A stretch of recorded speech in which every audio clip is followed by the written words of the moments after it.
Thank you for joining us, and welcome to our webinar, Data Migration in a Big Data World, How Impactful is Data Quality, hosted by Aberdeen Group and sponsored by Utopia. My name is Joe Venezia, and I'll be your moderator. Our first presenter today is Nathaniel Rowe, Research Analyst in the Enterprise Data Management practice at Aberdeen Group. His practice focuses on the rapidly growing volume of business data and the best-in-class practices for the creation, capture, management, and analysis of this information. His research topics cover everything from physical documents, unstructured data, master data records, and the ever-important big data problem facing modern companies today. We will then hear from Bill Townsley, GM of Information Management at Canadian Pacific Railway. He's a mechanical engineer, currently working as a GM of Information Management. Recently retired after 31 years at Suncor Energy. Mr. Townsley held numerous maintenance positions over his career and was involved in the commissioning, operation, and decommissioning of every CMMS that has been used by Suncor's oil sands business. And finally, we will then hear from Jeffrey Knotts, Director of Solutions Consulting at Utopia. Mr. Knotts has over 20 years of experience in the enterprise information management, solution design, implementation, and consulting and sales. At Utopia, he serves as Director of Solution Consulting and manages the customer experience at Utopia Labs.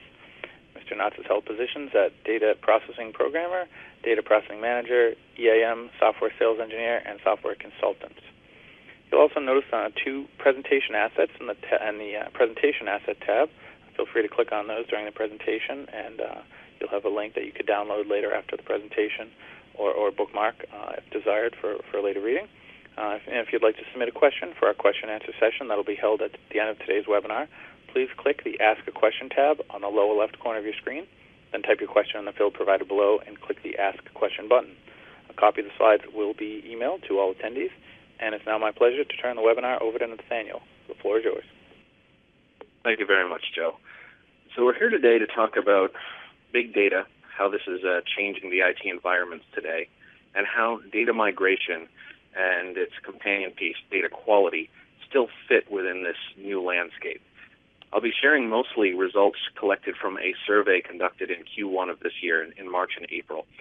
And I'll be addressing four major topics. First, the business pressures, the drivers that are forcing organizations to look at big data, either hardware, software, or initiatives, and reach for their wallets and start making some investments there. I'll be talking about these data sources, the complex data environments that companies are struggling with, and how data migration is being used in those cases. I'll be looking at data quality and structured data, the role it's playing in big data, and finally, identifying some best-in-class practices, what those industry leaders are doing to get their top performance, and identifying them and hopefully helping companies who are struggling mimic their behavior and therefore mimic their performance. Before I get too deep into the data and sharing some of the data points, I'll take a step back and give some context. For those of you who may not know, Aberdeen is a data-driven primary research firm. So what this means is we'll send a survey out to thousands of end-user companies and ask them, how is your company performing today? Some of the metrics that we ask around data include the accuracy of their data, how complete their records are, how easy it is to use their system, access the information, and how they're able to deliver timely information within that demand window. In this particular case, we had 163 organizations that responded, and each company was scored individually based on their performance. And when you take the top 20% of those companies, those with the best scores, those we call the best in class. The middle 50% we call the industry average, and the bottom 30% we call the laggards. And what this methodology allows us to do is put those best-in-class companies under a microscope and say, hey, what are these companies doing that everyone else isn't? What are the capabilities and the hardware and the practices that are helping them get this performance? We can also look at the laggards and say, what are they doing? And this helps us identify bad habits, bad behavior, or other obstacles that companies might want to avoid. So when I talk about best-in-class and laggard later in the presentation, you'll have a good idea of what I'm talking about. But before I compare performances, I first wanted to talk about those business drivers that are impacting all organizations regardless of performance. And it's no secret business data is expanding, and this is putting a lot of strain on companies. But when you look at the specific business drivers that are forcing companies to actually make investments, a lot of it deals with just the complexity of their environments today. The most commonly cited pressure was their business users aren't getting the information fast enough to do their jobs. This is both line of business people who are processing reports or orders or receipts. But it also involves the C-level, the decision makers, the people who are trying to steer the company. They're not getting accurate insight into their business operations. And kind of hand in glove with this is the issue that a lot of the business data that companies own is inaccessible. It's underused. Yes, it's being collected, it's being stored, but whether it's in a kind of locked department-specific application or it's in a file store and nobody knows it's there, it's just not adding any value to the company. And a major reason for this is the siloed nature of data environments today. All those different major applications and databases spread out across companies or geographies or regions. It's really preventing companies from getting that holistic view of both their internal operations and external operations, their customer behavior, their customer wants and needs, how their products are being received. And so these are the reasons companies are making these investments. And of course, the volume of data expanding rapidly is listed here as well. And that's probably the aspect of big data most people go to immediately when big data is brought up. Aberdeen's research puts the growth of data at about 40% year over year for an average company. And the ability and capability of the IT infrastructure, the storage arrays, the applications, and the headcount, the manual efforts, the employees aren't scaling up as quickly as the data is growing. And that's where a lot of the pain points are coming from. But it's not just more of the same data that's growing. The complexity of data in terms of the different types of data formats is growing as well. We can see on this chart, the dark blue indicates companies that currently are using this type of data format in their business environment right now, leveraging it for operational tasks, for marketing, for customer interaction. And the light blue indicates the companies that are planning to grow and evolve their infrastructure to use this type of data in the next 12 to 24 months. And you can see that there's growth across the board. So there's expansion and flexibility in all these types. But the major growth is coming in the unstructured data elements.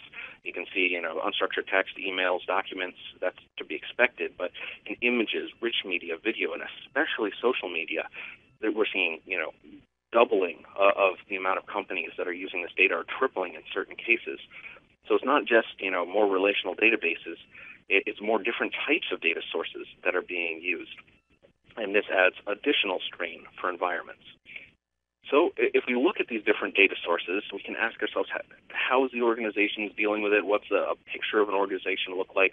How does data migration play into this picture? To drill into a little bit more detail, an average organization in the survey was dealing with 16 different, separate, unique, major data sources. So we're talking different ERP systems, different CRM systems, Salesforce and the like, sales management systems, supply chain management, your relational databases, Access, file stores, SharePoint, Excel files. Well, we hope it's not Excel files too much these days, but you never know. And this is what we usually think about as the traditional IT headache.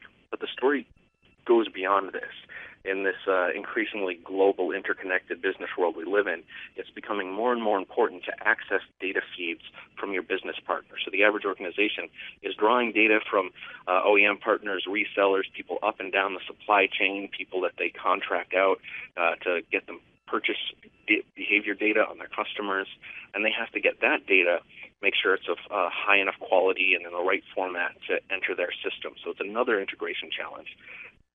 But then on top of that, there's additional external data sources. There's a lot of valuable information out there that's free for the taking or very low cost. So census data is very important for establishing customer profiles and geographic marketing campaigns, postal codes, weather data for supply chain optimization, economic trends, stock markets.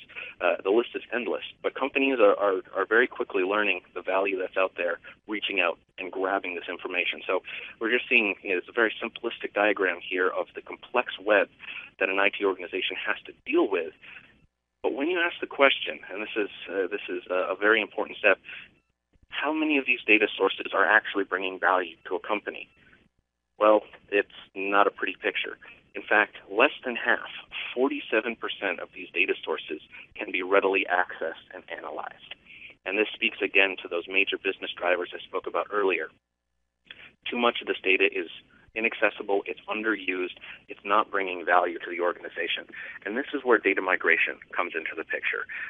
These companies are realizing that, as data is growing, as the number of data sources are growing, it's just becoming more complex. So they have to take steps to simplify, to reduce these headaches. So if you have multiple ERP systems, trying to consolidate them, get a single platform, single record of truth. When mergers and acquisitions happen, standardize on a single application. If you have multiple different file stores being used by different departments, consider getting a single data warehouse that they can all access. And so data migration is playing a role here in eliminating a lot of these headaches and making more of this information available and valuable to a company. You might ask the question, well, with this rise in unstructured data, how are traditional tools playing a role in here? Shouldn't we just dump them all in a NoSQL database or Hadoop and just be done with it? And to a certain extent, there is a lot of hype around this unstructured element of big data, and there's a lot of value with that, and I'm not going to argue that point. But what gets lost is how critical that transactional, that structured data that organizations know and have been using in their relational databases for years is in a big data context. When we asked organizations that actually had implemented big data initiatives, 95% of them said that their transactional, their structured data was absolutely critical to their initiative. You can see below on this graph, the other more unstructured or semi-structured data types there are very important too. Going out, getting social media data, monitoring customer sentiment online, clickstream, web activity, customer behavior, managing that internal unstructured data, those documents, those emails, those blueprints, designs, product descriptions. All of that is valuable, but that transactional, that structured data is forming the core, the foundation of big data initiatives. The other unstructured sources are adding perspective, they're enriching, they're adding insight to what you already know. So if it's forming the foundation, it becomes more important than ever to make sure that structured information is of high quality, especially in those migration and consolidation efforts, making sure that when you get it at the end, you have it in a reliable, accurate, complete form as much as possible, so these additional sources can add the most value. So for specific use cases or what the best-in-class companies are doing to achieve this high level of quality for their kind of foundational element of the big data initiative, we can see a number of capabilities jump off the page. We can look, the blue is the adoption by the best-in-class, the red is the adoption by the laggards, and you can see a huge gap in all these areas. These are what the best-in-class are doing that the other companies are not. You can see they are enriching their data. They have the tools to identify when a record is incomplete and know that, hey, we have that data in another data source, and go out and grab it and plug it in. And so you can have, that holistic view, that complete record, that reliable record with a 360-degree view of the customer, which so many companies are trying to achieve. They have data governance and access controls in place. This is important from a security standpoint. You know exactly who can access certain information, particularly sensitive and protected information. But it also matters an incredible amount for data quality. You have to set the roles and the authorization so only those with the training and the level of management expertise have the ability to go in and modify records. Otherwise, you're going to have some people going in willy-nilly mucking up your records. You can't have that. So know who has what access to what records and what controls, and enforcing that. Best-in-class are much more likely to have that in place. Deduplication.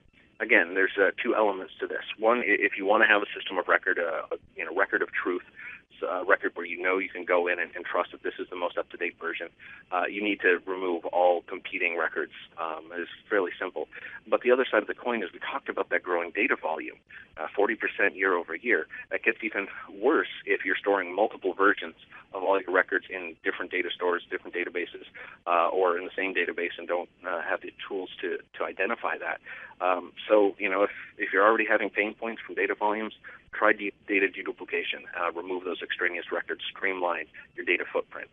Basic data cleansing is another one presented here, making sure that you have the corporate policies set. What format do we need? How does it need to be delivered to our end users? Making sure that data is normalized, it's standardized, and presented. I highlighted at the far right data retirement because I was personally surprised at how few, even the top performers, have these tools in place. Only a third of the best in class are really addressing the end-of-life aspect of their data. A lot of attention is being focused on the data capture at the very beginning of the life cycle. Even more is being focused on how you use and manage and analyze this data. But a lot of companies, even the best in class and far fewer of the laggards, are taking the time to identify when data has lost its value to the company. They're just storing it perpetually, and that's contributing to the data volume problem and the cost and expense and headaches involved therein. There are many different types of data that have value, if not forever, for a very long time. If you have a long chain or history of sales data, and with some of the analytical tools available today, you can get some great insights. There's regulations in place for patient records and tax records and the like, where you have to keep it for a certain amount of time. But you shouldn't necessarily keep it forever. Having a corporate insight and knowledge of when this data is losing value. I mean, nobody's going to care about Twitter feeds that happened 3 years ago. There's a very short shelf life of some of this information that you're collecting. Get rid of it when you're done. It's going to cause the whole operation to be more streamlined. When we ask, so these best-in-class companies, they've obviously taken a lot of time, effort, and investment in improving their data quality. What are they getting back out of it? There's just a couple metrics here, but when they're trying to integrate a new data source, when a new opportunity presents itself, they're doing this in half the time of laggards. They're more agile, can react faster. And not only are they doing it faster today, they're improving the process year over year, a 16% decrease in this time. So as time goes on, they're getting even better. Time to information, and we measure this from the time an employee or decision maker has a question, submits a request for a report, or asks for a dashboard or to refresh, or starts drilling down into a database. Between that time and when they actually get the information, that's a very good measure of operational efficiency and data center strength. Time to information is decreasing by 22% for the best in class. And more important than time to information is time to decision. And Aberdeen measures this between the time a business event occurs and when actionable intelligence is in the hand of a decision maker. And this can be small business events. Hey, a truck broke down, a shipment's going to be late. Or it could be a larger business event, a tsunami in Japan, for instance.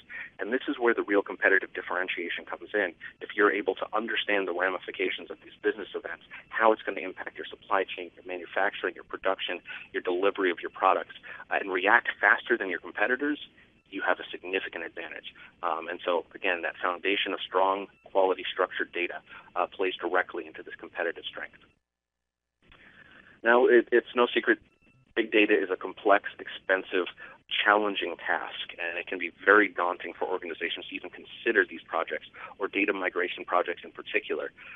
So I went into the data and called out some of these first steps organizations can take that won't necessarily break the bank, but could have a dramatic impact in the overall quality of their data and start moving them along the road towards eventual complete big data success. Some of these may seem like truisms, but even so, there's still a lot of companies out there that aren't taking these steps. Defining a process for maintaining data quality. What data needs to be used by who? How does it need to be presented to them? Who's going to be creating it? Who's going to be maintaining it? Who can access it? Just identifying these things and setting a process in the first place. You can see that only 16% of the laggards have sat down and taken the time to think through this. And, of course, if there's no process in place, people are going to, do what they've always done or do it half-heartedly, and that's when you start seeing problems start perpetuate through the system. Standardized training. This consistently surprises me how few companies just take the time to instruct their employees on the proper uses of their system. This is a low-cost but potentially high-impact activity. It's not going to cost you hundreds of thousands of dollars in software licensing fees. It's not going to take you 6 months. Just get your system gurus, your power users, the guys who do this every day, and share best practices.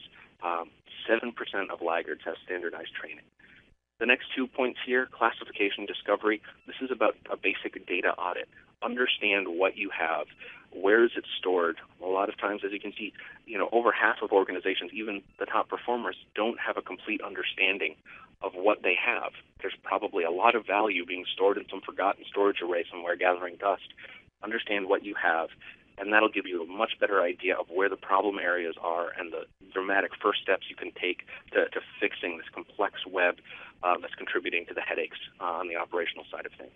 And finally, I can't stress this enough, data quality is not a one-off project. And I have to talk to a lot of companies about this who go through a big, expensive, long data cleansing project, usually as part of an ERP upgrade or migration. And they say, yes, we're done. It took us a long time. We've cleaned all our data. We're good to go. Yes, you took a great step, but making sure your data, your definitions are continuously maintained and updated is absolutely essential moving forward. It takes constant vigilance because, order tends to disorder. There's always going to be a new problem. There's always going to be a new system to be integrated, a new demand from your end users. Making sure your data is being updated to meet those new demands is crucial. For organizations that aren't on the first steps, that might be more mature, that are looking to expand or continue to develop a big data initiative and really get the most value out of all those different data sources, I just highlighted a few of the hottest hardware solutions available in the marketplace for big data right now. And the point that I want to point out here is how many of these play almost exclusively with structured data or rely on structured data. Predictive analytics is right at the top. Almost half of big data companies right now have these tools, and the other half that don't realize that, we have to invest in the near future, in the next couple of years, to catch up. And predictive analytics is almost exclusively a structured data problem right now, with a few exceptions. And the more of it that you have, and the more of it that's high quality, the better results you're going to get. You get different predictions and different trends if you analyze 90 days of sales data than if you analyze 10 years of sales data. Columnar databases, in-memory computing, very fast, almost real-time access to large volumes of structured data, very hot right now. For the unstructured side of the problem, Hadoop, MapReduce is the buzzword of the day. But again, it's got to play nicely with your structured, your transactional, your relational databases. And finally, being able to access this important critical structured data in a mobile environment, on your tablet, on your smartphone, either submitting queries or just receiving results and reports on your phone if you're sitting down with a client on the road. And these are the areas that companies are looking to invest in. If you're in the more mature phase, these are the areas to keep your eye on. So those were the major findings I wanted to share with you all today. I hope you all found some kind of nugget of information that could be personally useful to your organization. But before I left, I wanted to share with you one of my favorite quotes. I got this talking to a company just a little while ago, smaller company, transportation and logistics, and the gentleman said, my one piece of advice to companies out there is if your senior management is just after short-term gains or doesn't understand the importance of data and basic data discipline, then only God can save that organization. And granted, this is very hyperbolic, but I think it very much captures the frustration a lot of organizations go through today when they're dealing with cumbersome systems with all these different data sources that takes forever to access. They don't know where their data is. It's impacting their jobs, and there's no hope on the horizon that things are going to change. And the point that I want to stress is that there's an additional element here. Big data is here. It's here to stay. Companies are either dealing with it or will likely be dealing with it in the near future. And so if your organization is heads down focused on tactical operations as the problem continues to grow, it's only going to become more expensive, more time-consuming, more expensive, or take more resources to deal with in the future. So just picking your head up and realizing, hey, if we take some proactive steps now, we can save ourselves a lot of headaches down the road. So I want to remind you all that there's a question and answer section at the end of this presentation. So if you have questions about my presentation or the others, I encourage you again to submit them. Feel free to contact Aberdeen's website. We have a lot of freely available reports on this topic and others should you wish to pursue those. And with that, I'd like to pass it off to the second presenter, Bill, who will give us a concrete case study of how data migration efforts can be successful. Thanks, Nathaniel. If you're like me, it's kind of refreshing to see that big data isn't just about mining social media and on large volumes of unstructured data, that there is those of us in the real world of business are sitting there looking and saying, I've got a large problem with data, and it's mostly structured data. And I'd like to take you through a little bit about a consolidation project that I was recently involved with. It was an 18-month long project to integrate two SAP systems. into one. It has been dubbed the largest ERP integration in North America, at least it was at the time. But that being said, it was we had to perform extract the data out of the one system and load it into the other with some transformation in between. We did partner up with SAP and Utopia to get some help on that. And as you can see on the slide, we had over 8 million lines of data that was both master data and open transactions, structured data transactions. It was incredibly successful. We completed things on time, and we didn't end up with any business issues. The intent was to integrate the legacy data into one single SAP, following one, and that would then allow the business to follow one set of processes. The legacy systems we were coming from, it was PeopleSoft. We had SAP, ECC, as well as SAP CRM, and the target systems going into were SAP, ECC, MDM, Master Data Management, as well as CRM and SRM, Customer Relationship Manager and Supplier Relationship Manager. The modules involved, finance, supply chain, sales and distribution. As you can see, pretty much a large gamut. There were a total of 80 objects that required extract, transform, and load, 30 of which were managed with SAP Business Object Data Services. And the time frame was about 13 months with 3 staged releases. Our system integrator was, we got some help from Deloitte on that, and I said the data migration was done by the Suncore folks, as well as with help from SAP and Utopia, and our technical support was through IBM. So why was data quality and an important piece of this? Well, I'll give you a couple of examples. In the legacy system we were taking data from, we had a cleansing issue. Even though the legacy organization had a central vendor management group, the data was inconsistent. It was missing things like tax codes, tax jurisdiction codes in for U.S. Work is really important to make sure you're paying the right taxes to the right jurisdiction. Missing contact information. Bank data may have been entered in the vendor, but the vendor was set up to be paid by check. And so obviously, even though there was some control around this, or theoretically some control around this, the data was not consistent. And the other thing were duplicates. We had there was a central master data management or a catalog management for material masters in the legacy system. Looking at that, there were over 250,000 material masters that needed to be dealt with, and at the end of the day, we only loaded 105,000 material masters, so less than half. And of those that we loaded, less than 10,000, or sorry, let me back up. Of the 200 or 100 and some odd 140,000 that we didn't load, only 10,000 of those were not loaded because there was already an existing material master in the target system. So what you can see there is that even though there was some control around this, they're still getting that. So this is why, in a real case of what's important around data and the data quality and the need to manage that strictly and apply a lot of the strategies that Nathaniel went through.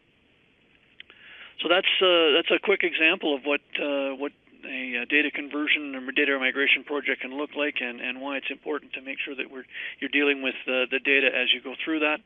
And with that, I will turn it over to Jeffrey. Thank you. Good afternoon. We're going to talk about best practices and lessons learned with data migration. We're going to focus mainly on the data migration to a target system of SAP. Anytime you do a data migration, it opens up the door to start an information governance practice within your organization if you don't already have one.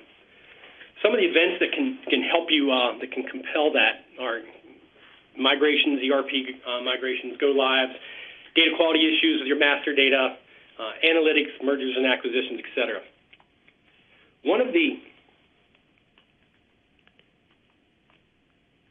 surveys by the ASUG group, which is an SAP user group, shows that 75% of all the respondents in the survey said that they had data issues discovered late in the project lifecycle. Now, by not focusing on your data up front and finding those issues before go live, bad things can happen to you. You're going to be late, it's going to be cost overruns, it's going to have to fix it, or you're going to go live with bad data and you're going to have a system that's unusable. At Utopia, we espouse a methodology that aligns with the ASAP methodology of SAPs. And what that does is help to define the data migration steps and take the mystery out of those steps. It gives us a framework for planning and scoping. It reduces your risk, and that's the key in all of this, reducing your risk, understanding where you're going and what you're going to do. And it gives you data integrity when you go live finally. Next slide is going to talk about the actual process of a data migration to SAP, utilizing SAP's data migration best practices. So your target system is an SAP ERP. Your source data is a number of different places. It can be Excel, it can be in a legacy system, wherever. So we're going to then take that data and, utilizing the best practices approach, we're going to pull that data into a staging area, and we're going to cleanse it. We're going to profile the data and cleanse the data.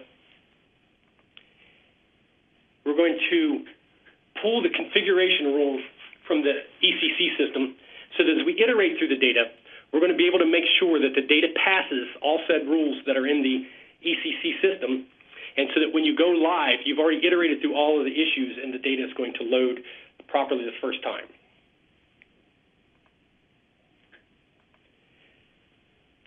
After you've done that, you want to reconcile your data. After you've loaded, reconcile the data back to making sure that all of the data is accounted for. Some of the data might not go through the migration process. It might have been archived along the way. You want to make sure that you reconcile every record and make sure that all the data is supposed to go in, went in. So finally, once you've built this process, and we'll build this slide out again really quickly to show after you're done and you go live, your work's not over. As was mentioned before, data quality is not a one-time deal. It's an iterative process. So once you're done, you want to put a process in place to monitor that data, to reconcile that data, and to report on that data. Also, it would be a good time to archive the data or decommission old systems. This gives you continuous transparency in your information governance process, because after you go live, you need to continue to reutilize and reuse the rules that were created during the data migration process and cleansing the data and prepping the data for its load. There was a survey done a number of years ago by TDWI, and that survey told that 6 months within going live,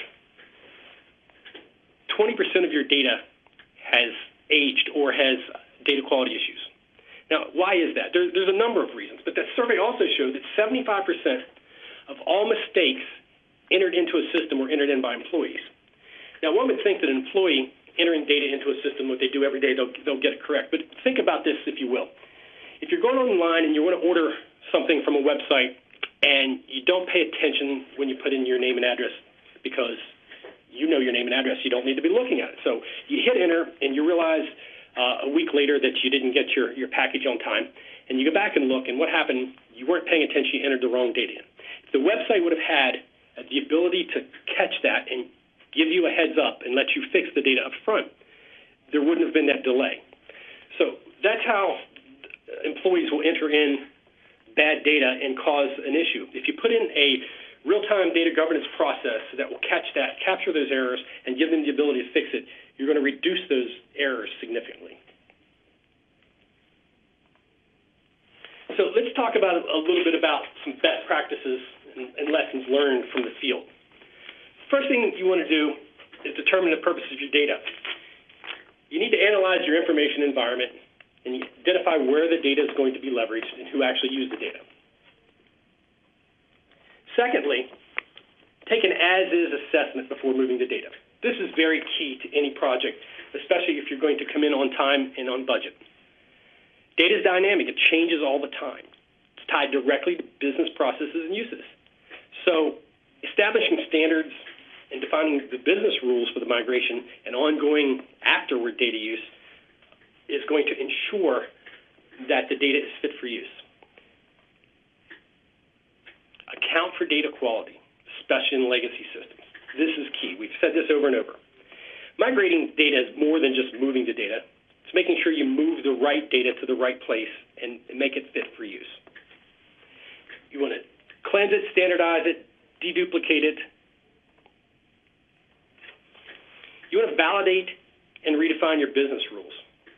You need to validate that the old business rules were adhered to and that they're in place in the new system and that the data complies.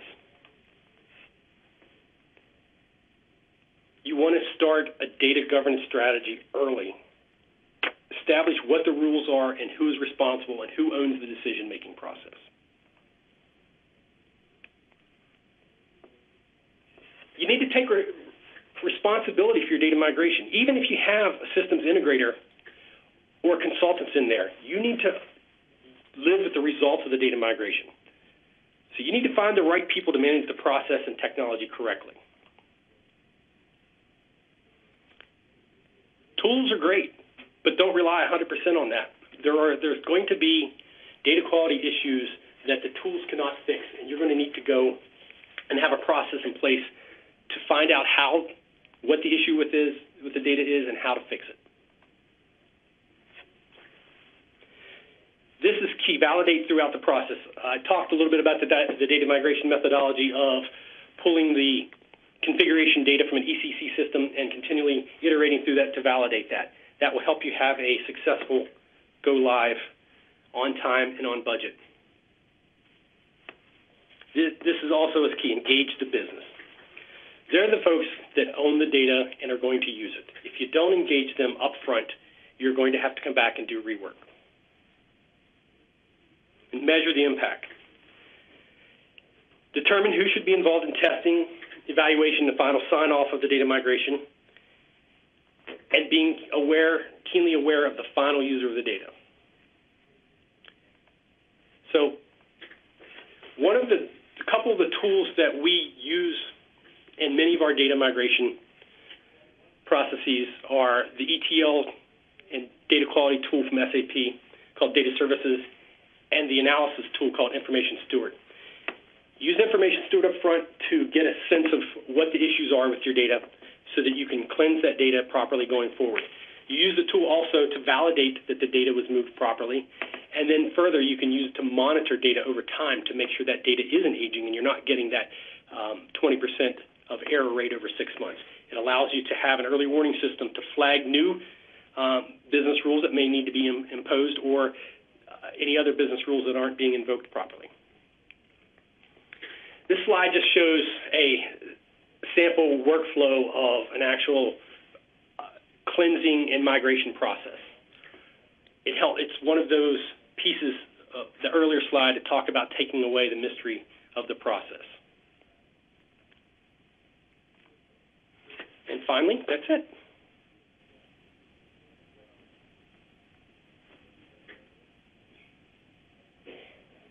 So I think we have time now for some questions and answer session from the audience. So again, if you have any questions from any of the presenters, I invite the attendants to submit it through our question panel. I see we have a couple here, so I'll turn it back over to Joe. Great, thank you. Thank you all. That was wonderful presentations. Our first few question here comes to you, Nat, during your presentation. I'll just ask the person whose presentation it came in, but feel free, if any of you, to jump on if you'd like to tag on and answer if you have any insights on the question itself. This question reads, can you share any other best practices or trends for managing big data? Well, there's a lot of them. It really depends what you want to do with the data. In fact, I'll start there. Just as one of the best practices for data migration was identify the end use of the data. It's even more important when you're dealing with just general big data to identify what your company wants to do with it. It's very easy to collect tons and tons of information, store it, and say, hey, we'll figure out what to do with it later. But that's just going to cause a lot of expense. I see a lot of companies that have great tools in place to capture data, but don't know how to get the value from it. So having a very clear picture of what you want to accomplish, whether it's understand your customer's behavior, whether it's to optimize your products to meet the demand in the marketplace, whether it's to understand your own internal operation, whether it's to identify fraud or theft, whatever your use case is, identify that first, and then with that in mind, go in and tactically invest. Because when you're dealing with data at scale, the costs and resources also scale up. Just the cost of, investing in new servers. There's a difference between just putting in 3 new servers in your data center to, developing a 100-node Hadoop cluster. That's a huge exponential scale and expense. So identify what you want to do. I guess the next issue would be automate as much as possible. We didn't get into this too much in the presentation, but a lot of companies still have a prevalence of manual efforts. You email Excel spreadsheets back and forth to communicate with business partners, or you have employees who are doing basic data entry. As data scales up, as your processes scale up, focus more and more on tools that are going to automate as much of this as possible, because, like we said, tools are great. You got to address the human element as well, and human elements are prone to error. A specific example was mentioned by Jeff, an example of using the web interface to purchase something. That happens all the time, and as much as possible, if you can move the humans towards knowledgeable experts who are going to analyze, identify, monitor, and change the exceptions and the specific use cases, while you let the automated tools take care of the bulk of the load, the better shape you're going to be. Question I'll address came through during Jeff. What is the most common mistake during data migration projects? Speaking from Aberdeen anecdotal evidence, I'd say that one of the mistakes that I hear, and Jeff alluded to this again, whenever you're doing a data migration effort, especially an ERP upgrade or migration or consolidation, it opens the door for data governance, data cleansing, master data initiatives.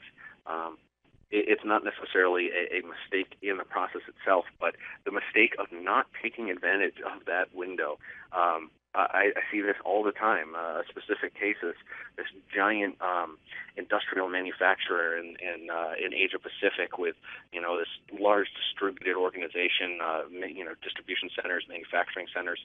I was talking to a gentleman who said, 3 years ago we upgraded to a new version of the ERP system, and we did nothing about data quality at all.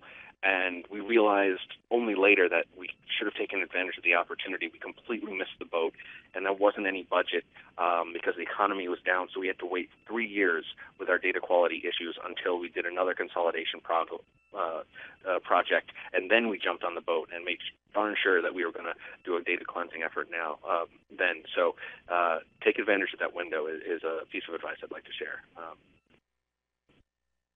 And if I may, the other thing that I've seen is a big mistake is not actually deciding that you'll do something later.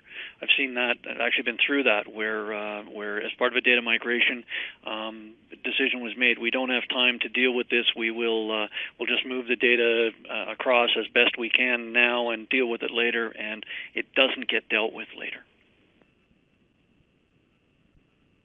Great, thank you both. Next question I'll address to you as well, Jeff. What is the most important element for success in a data migration project? Well, the most important element is in the name of what you just said. It's the data.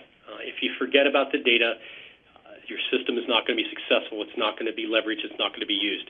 Or you're going to have people, as we mentioned, for 3 years fighting through bad data, manually fixing things, and never getting to the end. The data is the key. Upfront, validating it, and making sure it's going to be used properly. And I would add that another element that is extremely important is that data migration projects are not an IT project. They are a business project. there has to be business ownership of the data. IT never owns data. The business owns their data and needs to take accountability for that. And that does get overlooked, and it needs to be driven home, because otherwise it does just become a data shift as opposed to conscientious effort of making sure that the data that ends up in the target system is the data the business needs to do it to affect its daily operation. Great, thank you all. Next question I'll address also came through during Jeff's presentation. What is the most common mistake during data migration projects? Most common mistakes is not budgeting time and people properly, and properly preparing for the project up front. Jumping in right away and getting moving is important, I understand, but if you don't plan properly up front, have milestones to hit, ways to validate what you're doing, you're going to have an unsuccessful migration.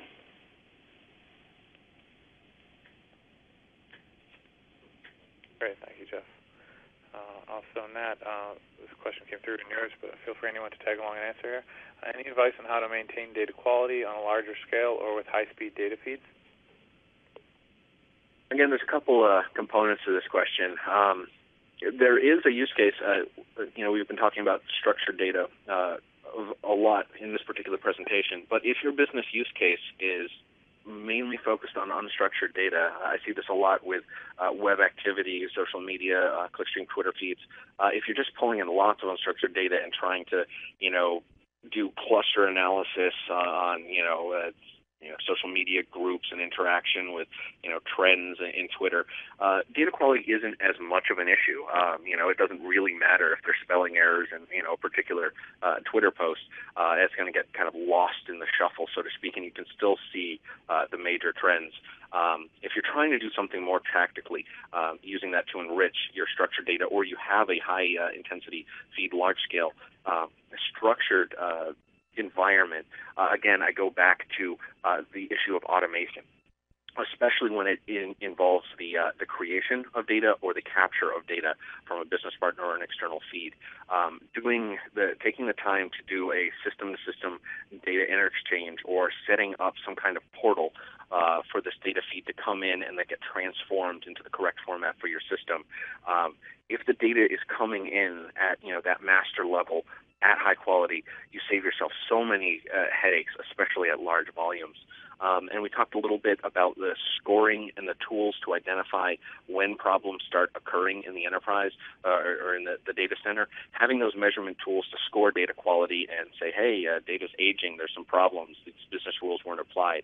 Having those automated tools in place, because when you get data at scale, you can't manually go through records at any speed.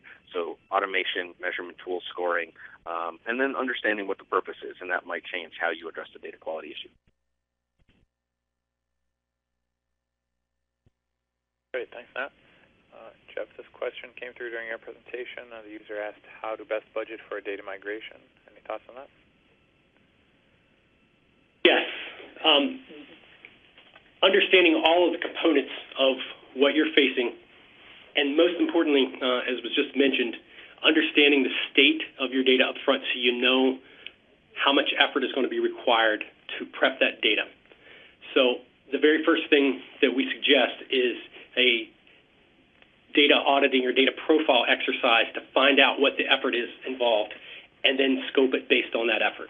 Until you know that effort, you don't know how long the project is going to take or what the requirements are. And again, on anecdotal evidence, we talked a lot about the door opening for data cleansing, data quality when you do an ERP consolidation or a data migration effort. I talked to some companies who say, we'd love to do data quality, we don't have the budget. Wrapping the project up into a larger corporately mandated ERP consolidation is a great way to get a piece of a budget which you might not otherwise have. It's just a little best practice. And absolutely, as I mentioned before, it's also a good time to start a data governance practice when you have a project such as this. Cool. This came through during Nat's presentation, but again, anyone feel free to add on here. Forgive me if I've asked this, but reading through a number of questions here. Any advice on how to maintain data quality on a larger scale or with high-speed data feeds? Yeah, I think we touched upon this just before. Again, yep. Automation, identifying the business use case. Great. All right. Thank you, sorry about that. This question here, the user just wrote, I would like to know what amount of data is big enough to consider going down the path of a big data solution. It's very often in the eyes of the beholder. A couple terabytes of data for a smaller organization can be considered a big data problem. And it's important to understand it's not always about volume. You can certainly have a quote-unquote big data problem if it's a small amount of a large different types of structured, unstructured, semi-structured data that you're trying to do complex analytics on.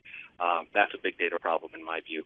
But to address the point, if you're talking about mainly structured data in large volumes with demands on time to access and the like, at least at Aberdeen, we draw the line. More than 5 terabytes is definitely in the big data range. More than 25 terabytes is the people who are pushing the envelope, and there's always a couple companies who are struggling with petabyte scale data. But once you get above 5 terabytes, that's definitely when you have to start looking at investing in specialized tools. Thank you. Caesar wrote, could you please explain the cleansing process? What types of criteria are used to clean up the data? I'll take that one to start. The cleansing process quite often depends on what the data is and what state it's in. You really need to do a data quality analysis first to determine what the appropriate process is. I have seen everything from in our ERP consolidation, we had everything from we actually had to bring some summer students in and have them phone vendors because we had to gather missing information. It wasn't possible to clean that without actually going and gathering new information. In other cases, you can use tools such as Business Object Data Services or other smart tools like that to be able to go in and just do a cleansing mapping and look at analyze what where in a particular field or whatever, especially in structured data, of course, what the combinations are that are appearing and run through a repetitive process of cleaning that up. So it really does depend. What I think the most important part about it is you develop a process and you stick with that process that is and it doesn't want to be sort of ad hoc and up to somebody to think, well, this is good enough. There needs to be some clear-cut process, set a plan, and execute the plan. So Jeff, I'll add to that. So it does depend on the type of data, and this is going to affect your timeline and your budget as well. If you're moving vendors and customers, there are a lot of off-the-shelf and out-of-the-box functionality to cleanse, parse, standardize, and dedupe. If you're looking at something such as MRO materials, SKUs, that sort of thing, then you're going to probably have to build some rules and create taxonomies or bring experts in to do that. So that's going to require a lot more effort. So knowing, again, what the data is and the state of the data is going to dictate the process and the tools. Last final question here came in for Nathaniel, but anyone feel free to tag on an answer here. They wrote, isn't unstructured data especially important for predictive analytics, such as with the Palantir national security apps? Yes, there are absolutely use cases where unstructured data is absolutely important in predictive analytics. I would say, though, as a general rule, my previous statement does hold water because in certain cases it's just about the length of time, how much data, how far back you can go to track these predictions and trends. The stock market looks at years and years, and in many cases, companies don't have the unstructured and semi-structured data in a consistent, coherent form that goes back too long. But they do have the transactional, the sales data, structured data that stretches back, and so that adds a lot of value, and that's where you get a lot of the cool predictions and trends and project the future. And again, so my previous statement, structured data very often, in most cases, forms the foundation. You need to have that foundation of concrete, factual, this is actually what happened with our sales activity, when, where, how much, who, and then after that, you look at the unstructured data and tracking all the activity online or through emails and using that as added enrichment or insight. You can certainly get some better refined and more interesting predictions, but I think you just have to start with the foundation of structured data in most cases. Much from what I've heard, if it's important for small-scale data, it's even more likely important for big data. So thank you all. This is the conclusion of our webinar. Again, a copy of the slides will be emailed to all of the attendees. I'd like to take a great thanks to our presenters, Nathaniel Rowe, Bill Towsley, and Jeffrey Knotts, for all their research, insights, and recommendations. I'd also like to thank our participants for their interest and their participation, and of course our sponsor Utopia for making this webinar possible. I do hope you found it beneficial, and we wish you the best wherever you may be. Thank you.